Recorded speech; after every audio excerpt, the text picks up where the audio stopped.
मैं सबसे पहले उत्तर प्रदेश में कानून का राज स्थापित करवाने में पुलिस और प्रशासन के साथ एक सहयोग की भूमिका के साथ सदैव समर्पित भाव के साथ, यानी शांति हो या अन्य विपरीत परिस्थितियों में भी ऐसे सभी प्रांतीय रक्षक दल के स्वयंसेवकों का मैं इस कार्यक्रम के अवसर पर हृदय से अभिनंदन करता हूं। अभी मुझे अच्छा लगा कि विभागीय स्तर पर आप लोगों को एक हाई राइज बिल्डिंग बैरक के रूप में लखनऊ के सरोजनी नगर में उपलब्ध हो रही है। मैं इसके लिए विभाग को हृदय से बधाई देता हूं।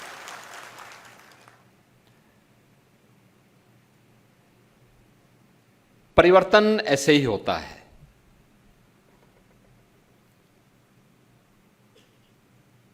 अच्छी सरकारें आती हैं तो सबके अच्छे दिन भी लाती है। पहले पुलिस के अधिकारियों और जवानों के लिए भी अच्छी बैरक की सुविधा नहीं हुआ करती थी, और अगर आप आज के दिन पर देखेंगे तो प्रदेश के अंदर 56 जनपद ऐसे हैं जिन जनपदों में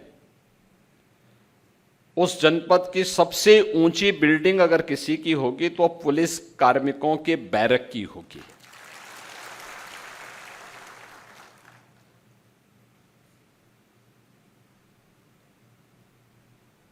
होमगार्ड के स्वयंसेवकों के लिए भी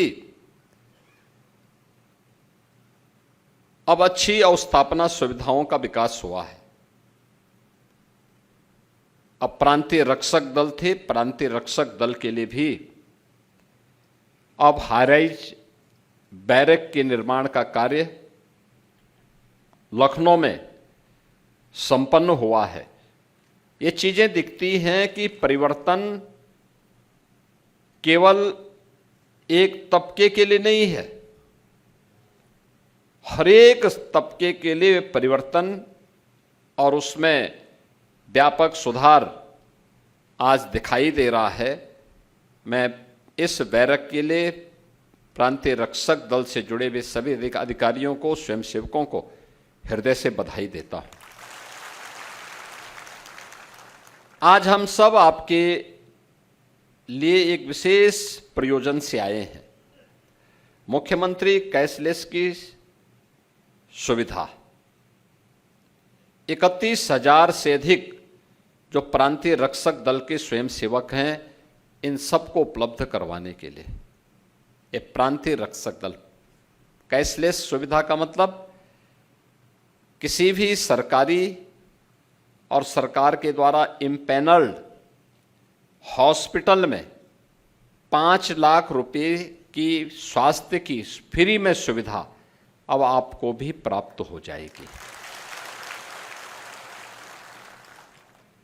हर वर्ष होगी, ऐसा नहीं कि एक ही बार, हर वर्ष इसमें सरकार की ओर से आपको यह सुविधा उपलब्ध करवाई जा रही है, क्योंकि आपने जिस अनुशासन के साथ, जिस समर्पण के साथ और जिस सेवा भाव के साथ अपने कार्यों को प्रदेश के अंदर देकर के प्रदेश की प्रगति में, प्रदेश के आयोजनों को सफलतापूर्वक संपन्न करने में, बाढ़ हो या सूखा, महाकुंभ हो या दीपोत्सव का आयोजन, देव दीपावली हो या फिर रंगोत्सव का, बरसाना का कार्यक्रम, इन सभी आयोजनों में शांति काल में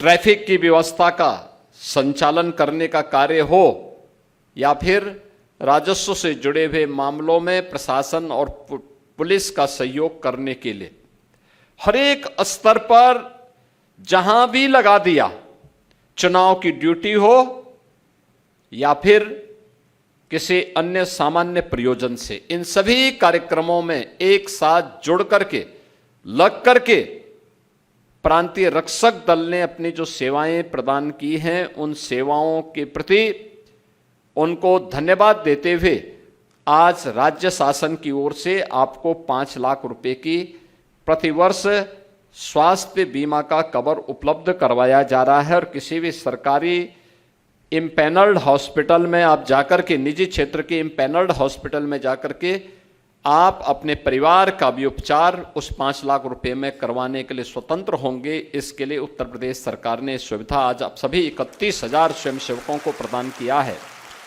मैं 31,000 उन सभी परिवारों को, यानी अगर आप उनकी संख्या को देखेंगे, परिवार में अगर किसी एक परिवार में 5 सदस्य भी होंगे तो 5 सदस्यों को भी लेके जाएंगे तो लगभग ये 1,55,000 56,000 से ऊपर की संख्या बनती है। इतने लोगों को सीधे सीधे ये लाभ आज उपलब्ध करवाया जा रहा है। मैं सबसे पहले इसकी बधाई आपको और आपके परिवार के सदस्यों को देता हूं।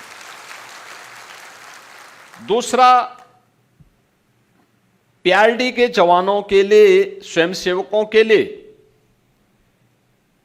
जो उनका मानदेय हुआ करता था, यानी जो ड्यूटी भत्ता होता था, याद करिए 2019 तक मात्र 250 रुपये आपको मिलता था। कितना मिलता था? 250 मिलता था ना? मैं सच बोल रहा हूं ना? 19 में मैंने ही उस समय इसको बढ़ा करके 375 किया था।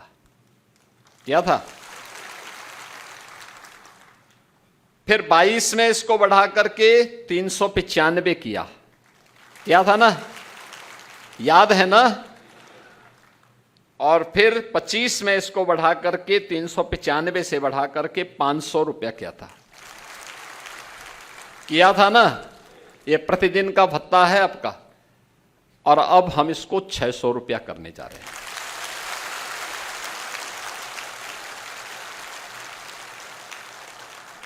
देखिए, आप कार्य करेंगे तो इसके परिणाम भी आएंगे। पहले आपको ड्यूटी नहीं मिलती थी,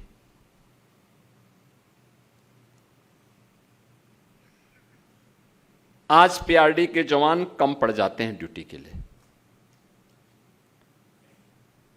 लोग हमारे सामने भी प्रस्ताव रखते थे, कहते साहब इनका कोई काम है नहीं। हम कहते थे वे काम तो लेना पड़ता है, कोई कार्य नहीं है, आप उन्हें ट्रैफिक की व्यवस्था में लगाइए,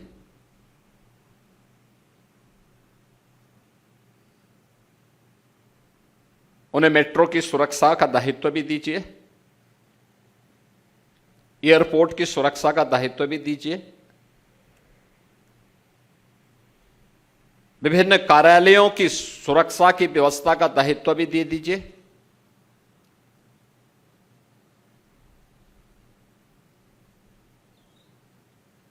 पैमाइश करने के लिए या औद्योगिक संस्थानों की व्यवस्था के लिए वहां पे सुरक्षा का दायित्व, या अन्य व्यवस्थाओं के संचालन में योगदान देने के लिए हमारा प्रांतीय रक्षक दल का स्वयंसेवक पूरी ईमानदारी और प्रतिबद्धता के साथ कार्य करेगा। उसकी ट्रेनिंग हो, समयबद्ध तरीके से हम उसको आगे बढ़ाएं। पेट से कोई सीख के नहीं आता है, उसको ट्रेनिंग देनी पड़ेगी। वो सीखेगा तो अच्छा कार्य करेगा, परिणाम देगा। आज जो प्रगति प्रदेश के अंदर हुई है, यह प्रगति सामूहिक प्रयास का परिणाम है। और ठीक है, पहले की सरकारों के एजेंडे में डेवलपमेंट नहीं था, उनका विकास केवल सफाई सिंडिकेट का विकास तक सीमित रह गया था। उनका स्वयं का विकास हो, बाकी जाए प्रदेश भाड़ में, इसलिए दंगा करवाते थे। गुंडागिर्दी करवाते थे, लूटपाट करवाते थे, खजाने को लूटपाट करवाते थे।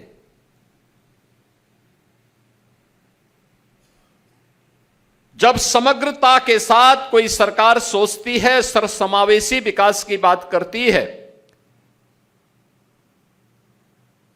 तो इसमें हमने गांव की बात की, गरीब की बात की, नौजवान की बात की, महिलाओं की बात की, तो हमने जवान की बात भी की। अगर युवा का कल्याण भी होना है, महिलाओं के उत्थान के लिए भी कार्य करना है, अन्नदाता किसानों की खुशहाली के लिए कार्य करना है,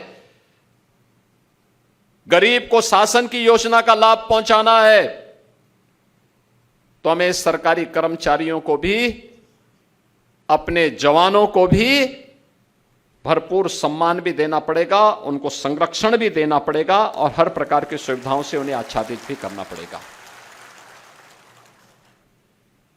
आज जब सबने मिलकर के प्रयास किया तो परिवर्तन भी हुआ है। परिवर्तन कैसे होता है आप सोचो ना, यही तो प्रदेश है जहां रोज दंगे होते थे, रोज दंगे, कर्फ्यू, ना बेटी सुरक्षित थी, ना व्यापारी सुरक्षित था, ना आवागमन के साधन थे, अव्यवस्था चारों ओर थी। याद रखना, जो लोग आज आरोप प्रत्यारोप कर रहे हैं, आरोप प्रत्यारोप वही लोग करते हैं जिनको जब मौका मिलता है, जब कर नहीं पाते हैं, और दूसरा जब कोई व्यक्ति परिणाम दे देता है तो उनको सबसे ज्यादा बुरा लगता है कि हम कर नहीं पाए, ये कैसे कर दिए। और उनकी परेशानी वही है, वही उनकी परेशानी है। वे कर नहीं सकते थे, अक्षम थे, भ्रष्ट थे, माफिया के सामने घुटने टेकते थे। प्रदेश में हर प्रकार के माफिया को प्रश्रय देकर के प्रदेश, उत्तर प्रदेश जैसा समृद्ध राज्य को उन्होंने बीमारू राज्य बना दिया। क्या नहीं है था उत्तर प्रदेश में? सब कुछ तो था यहां पे। दुनिया की सबसे उर्वरा भूमि, सबसे अच्छी ऊर्जावान युवा शक्ति, सबसे अच्छे प्रगतिशील किसान, पढ़ी लिखी बेटी, अच्छे व्यापारी, लेकिन तब भी उत्तर प्रदेश बीमारू राज्य हो गया था। तो जो प्रदेश को बीमार बनवा दिए हों अपने कृत्यों से, वे यहां के नागरिकों की बीमारी का उपचार क्या कर पाते हैं? नौजवान के सामने पहचान का संकट, गरीब भूखमरी से मरने के लिए मजबूर था, किसान आत्महत्या करने के लिए मजबूर था, बेटी की सुरक्षा में कोई माफिया सेंध लगा देता था, हर दूसरे दिन एक दंगा होता था, बिजली नदारद, सड़कें गायब। यही तो थी प्रदेश की पहचान। अब तो सड़क भी अच्छी है, बिजली भी आती है, माफिया गायब है, दंगे गायब हैं, दंगाई और माफिया हमेशा के लिए रसातल की तरफ गायब हो गए हैं, समाप्त।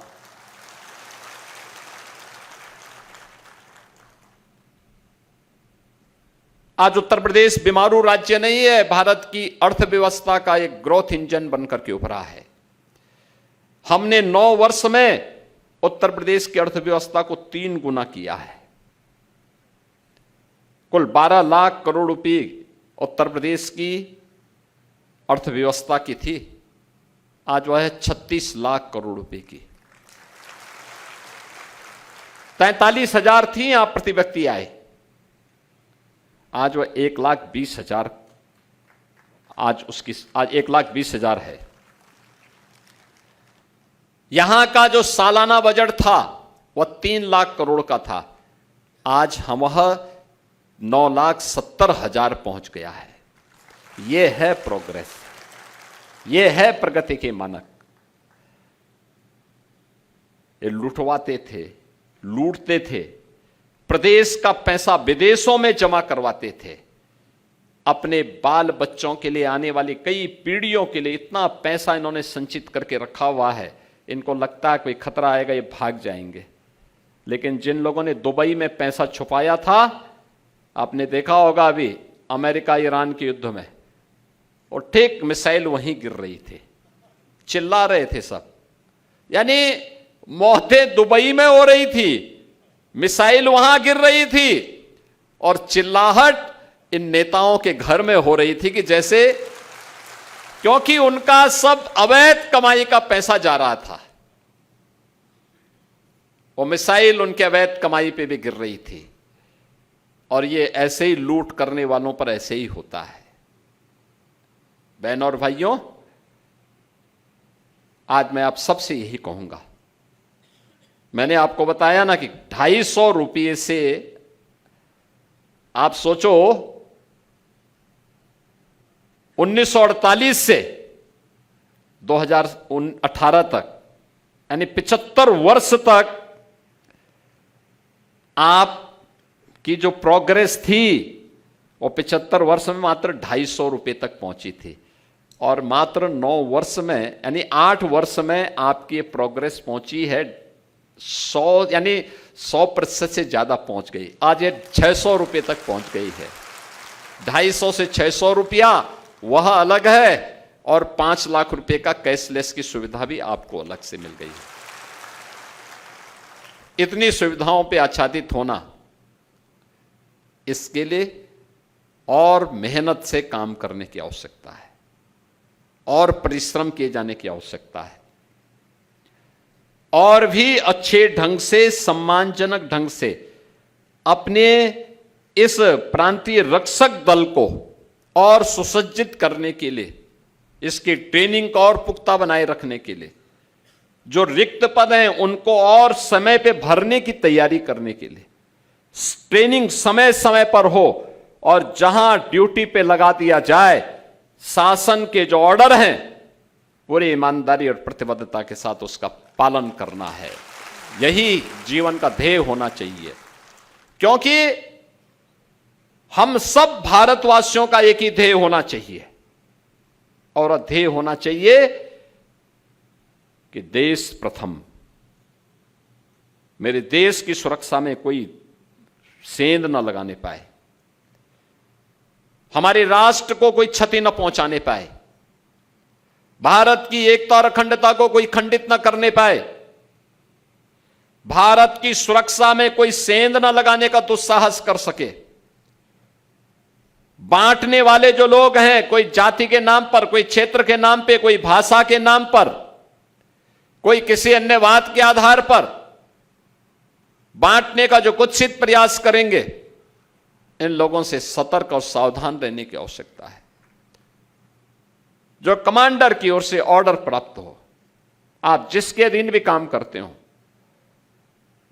वहां के ज्वाइंट मजिस्ट्रेट होंगे, वहां पुलिस होगी, वहां पर प्रशासन से जुड़ा हुआ कोई सीनियर अधिकारी होगा जो दायित्व देता है, पूरी ईमानदारी और प्रतिबद्धता के साथ जब आप कार्य करेंगे तो आपको इसी प्रकार से प्रगति होती हुई दिखाई देगी। ऐसे ही आपकी प्रोग्रेस निरंतर आगे बढ़ेगी। इस विश्वास के साथ आज के इस अवसर पर मैं प्रदेश भर के उन सभी 31,000 स्वयंसेवकों को, जिन्हें आज भत्ता बढ़ोतरी का लाभ भी, 5 लाख रुपए की कैशलेस की स्वास्थ्य सुविधा का लाभ भी प्राप्त हो रहा है, और लखनऊ में बैरक की सुविधा का लाभ भी प्राप्त हो रहा है, उन सबको बधाई देता हूं, अपनी शुभकामनाएं देता हूं, और विश्वास करता हूं कि आप सभी लोग मिलकर के इस पूरी यात्रा को और शानदार तरीके से करते हुए अपने आप को तैयार करेंगे।